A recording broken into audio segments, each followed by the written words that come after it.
Demi Tuhan, aku memang berencana mengawinkan Zen dengan Mamu. Aku mau mengadakan pesta untuk keduanya dalam waktu dekat. Tapi, aku bersumpah, demi keagungan leluhurku di dunia ini, tak akan kubiarkan itu terjadi. Walau jalan yang akan kuhadapi penuh dengan genangan darah, jika ada yang menjadi perantara bagi keduanya, siapapun itu, berarti dia sudah bosan hidup.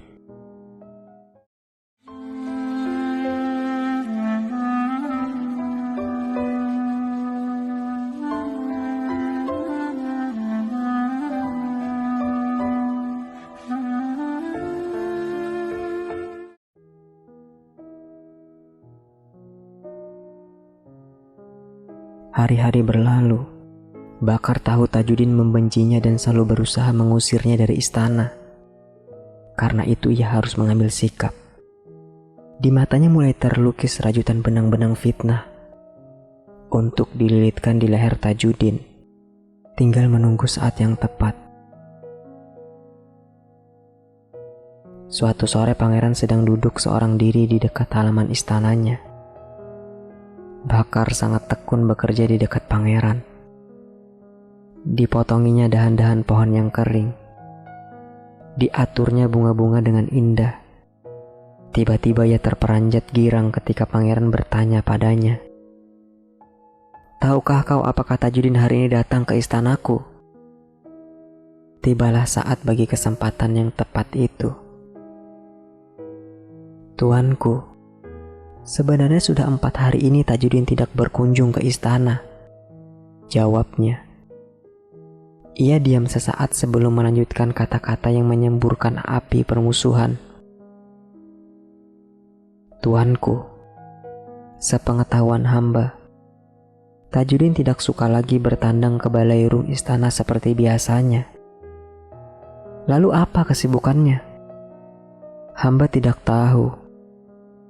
Barangkali semangatnya sudah menurun." Pangeran tampak berpikir.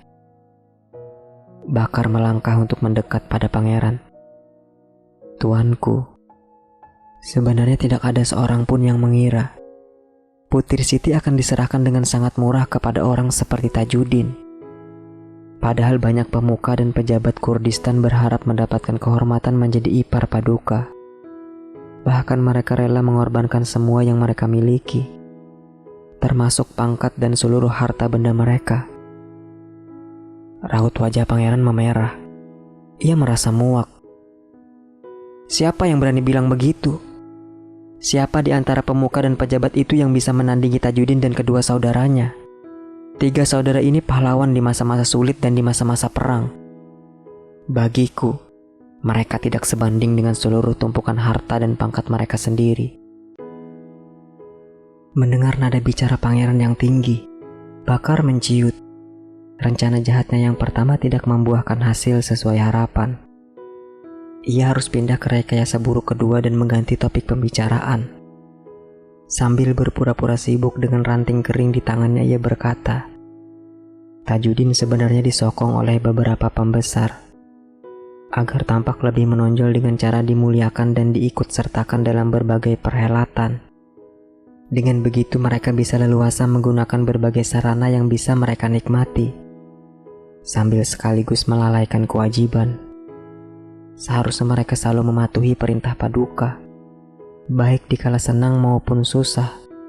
Hamba khawatir, tuanku, jika kepercayaan Paduka selalu tercurah pada orang yang tak sepatutnya, suatu saat orang itu akan menentang Paduka dan menjadi durjana.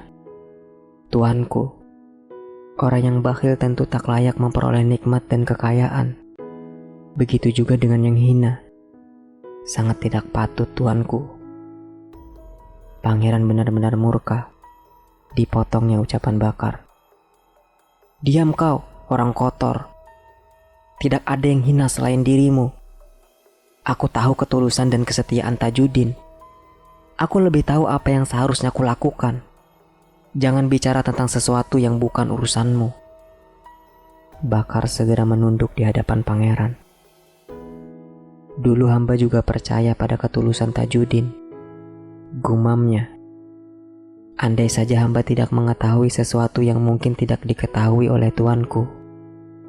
Pangeran benar-benar murka. Ia benar-benar jengkel. Apa yang kau ketahui tentang Tajudin? Tuanku, sejak tuanku menyerahkan tali kekerabatan dengan Tajudin, ia menjadi bebas bertindak sendiri dan mengatur urusan kerajaan. Hal pertama yang membuat hamba terkejut, dia mulai menyodor-nyodorkan Putri Zen kepada Mamu agar dinikahi oleh sahabatnya itu. Pangeran tersentak. Ia terlonjak dari tempat duduknya. Matanya terbelalak. Tatapannya menghujam. Apa? Tajudin mengatur urusan seperti itu tanpa sepengetahuanku. Menjodohkan seenaknya dengan orang yang dia suka, tanpa meminta persetujuanku lebih dulu. Tampaknya aku telah berlebihan memberikan simpati, sehingga ia tidak punya sedikit pun perasaan takut padaku. Bakar mendekati pangeran lebih rapat lagi. Tidak tahukah tuanku, siapa Tajudin sebenarnya? Sebelum menjadi ipar tuanku, ia itu sombong dan congkak, selalu membangga-banggakan kedudukannya. Tapi bagaimanapun juga, yang penting kelicikannya sudah tercium hari ini. Hamba sangat khawatir tuanku, Tajudin bakal bertindak ceroboh dan sewenang-wenang. Bisa saja ia menanamkan pengaruh di lingkungan istana, untuk kemudian mengumumkan diri sebagai pangeran, dan menyambung-nyambungkan garis keturunan dari orang tua atau leluhurnya sendiri. Pangeran kembali duduk di tempatnya. Demi Tuhan, aku memang berencana mengawinkan Zen dengan Mamu. Aku mau mengadakan pesta untuk keduanya dalam waktu dekat. Tapi, aku bersumpah, demi keagungan leluhurku di dunia ini, tak akan kubiarkan itu terjadi. Walau jalan yang akan kuhadapi penuh dengan genangan darah, jika ada yang menjadi perantara bagi keduanya, siapapun itu, berarti dia sudah bosan hidup, karena ia akan berhadapan denganku. Akhirnya pangeran termakan fitnah pegawainya yang keji. Tabir penghalang didirikan kuat-kuat antar pangeran dan orang-orang yang semula ingin menjadi pelantara untuk mengawinkan Zen dengan Mamu. Bersamaan dengan itu, sirna pula lah harapan untuk mengadakan pesta meriah bagi sepasang kekasih itu. Tapi Mamu dan Tajudin, serta para sahabat mereka, tahu siapa dalang di balik semua itu. Bakar. Ya, Bakarlah yang meletupkan api fitnah, hingga pangeran bersikap keras tanpa kompromi, bahkan sampai hendak menghalang-halangi orang-orang yang berupaya menjadi sarana agar Mamu bisa mengawini saudara perempuannya, Zen. Ucapan terakhir yang dikatakan oleh pangeran ketika Mamu dan rombongannya meminta restu pangeran untuk meminang Zen. Camkan oleh kalian semua, bisa jadi Zen akan terus melajang sepanjang hidupnya di istana ini. Tapi tidak mungkin kujadikan ia sebagai istri Mamu. Kalian tidak perlu tahu penyebabnya. Aku yang memang menghendaki demikian. Jadi setelah hari ini, aku tidak ingin kalian kembali lagi ke istanaku untuk membicarakan masalah ini. Kecuali jika kalian ingin memperlihatkan gelagat kalian yang jelek itu kepadaku.